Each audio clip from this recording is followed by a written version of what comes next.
ये कहानी है श्री कृष्ण राव नारायण पारुलकर यानी कि साईं बाबा के प्रिय छोटू भैया की।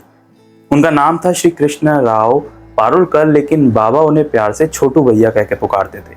अब हुआ ये कि बाबा का प्रेम छोटू भैया के लिए कितना ज्यादा था, ये इस कहानी से आपको समझने को मिलेगा।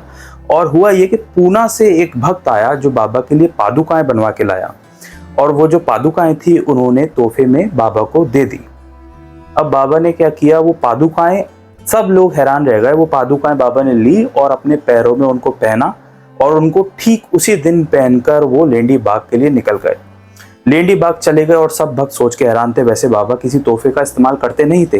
बाबा के पास घोड़े थे, घोड़ा गाड़ी थी, साथ ही में ग्रामोफोन था और बहुत सारी चीजें थी, लेकिन बाबा कभी किसी चीज का इस्तेमाल नहीं करते थे।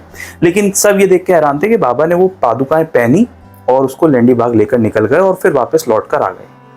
अच्छा, बाबा के पास ही मौजूद थे छोटू भैया। तो बाबा ने कहा छोटू भैया से कि तुम कुछ ही समय में मुझसे मिलने आ जाते हो और तुम थोड़े ही समय में जाते हो और फिर तुम्हारा लौट के आ जाते हो, ऐसा क्यों करते हो?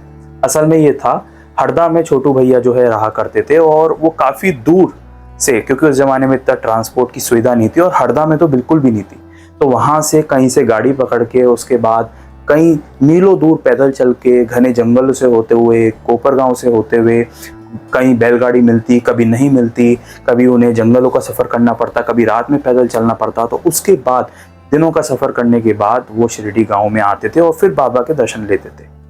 तो फिर बाबा ने उनसे पूछ ही लिया कि तुम इतनी दूर जाते हो, फिर कुछ ही समय में लौट क्यों आते हो? तो छोटू भैया बोलते हैं कि बाबा मैं दूर जाता हूँ, अपने घर पहुँचता हूँ, कुछ दिन वहाँ रहता हूँ, लेकिन मुझे आपकी याद आने लग जाती है, तो सिर्फ आपके दर्शन करने के लिए, आपसे मिलने के लिए मैं दोबारा वापस लौट के आ जाता हूँ।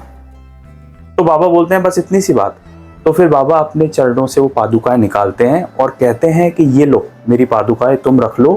पहले तो छोटू भैया मना करते हैं, फिर बाबा बोलते हैं कि तुम ये रखो और तुम इसको लेकर जाओ, और ऐसा मानना कि जब तुम अपने घर हरदा जा रहे हो तो मैं ही तुम्हारे साथ जा रहा हूँ और तुम इसको अपने पास रखना। तुम ऐसा मानना कि मैं ही तुम्हारे साथ बैठा हूँ, मैं तुम्हारे साथ शिरडी से हरदा आ चुका हूँ, और फिर इसको अपने साथ ही रखना और बार बार अपने शरीर को, अपने जो शरीर है उसको कष्ट नहीं देना यहाँ पे आने के लिए, क्योंकि तुम इतना पैदल चलते हो, इतना लंबा सफ़र करके आते हो, तो उस कष्ट को दोबारा अपने शरीर को मत देना। पहले तो वो मना करते हैं कि बाबा इसमें मुझे कष्ट नहीं होता, मुझे आनंद मिलता है जब आपके दर्शन हो जाते हैं। लेकिन जब बाबा उनसे आग्रह करते हैं और बोलते हैं तो वो उन पादुकाओं को रख लेते हैं।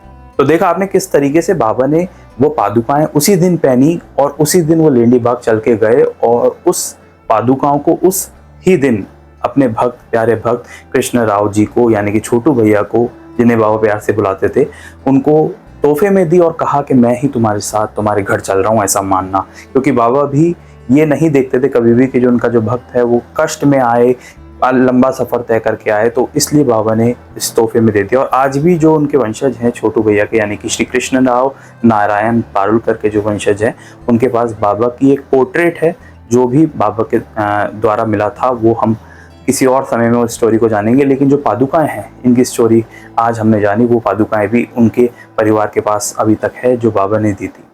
अगर आप इसी तरह बाबा से जुड़ी हुई कहानी जानना चाहते हैं, 1918 से पहले उस ज़माने में जाना चाहते हैं जब शिरडी में बाबा थे और बाबा के भक्तों के बीच क्या बातें होती थी, तो मैं बाबा से जुड़ी हुई कहानी पढ़ता रहता हूँ, समझता रहता हूँ और आप तक पहुँचाता रहता हूँ। अगर आप ऐसी कहानी सुनना चाहते हैं तो इस चैनल को सब्सक्राइब भी कर सकते हैं। मिलेंगे एक नेक्स्ट वीडियो में एक नई कहानी के साथ, तब तक के लिए ओम साई राम।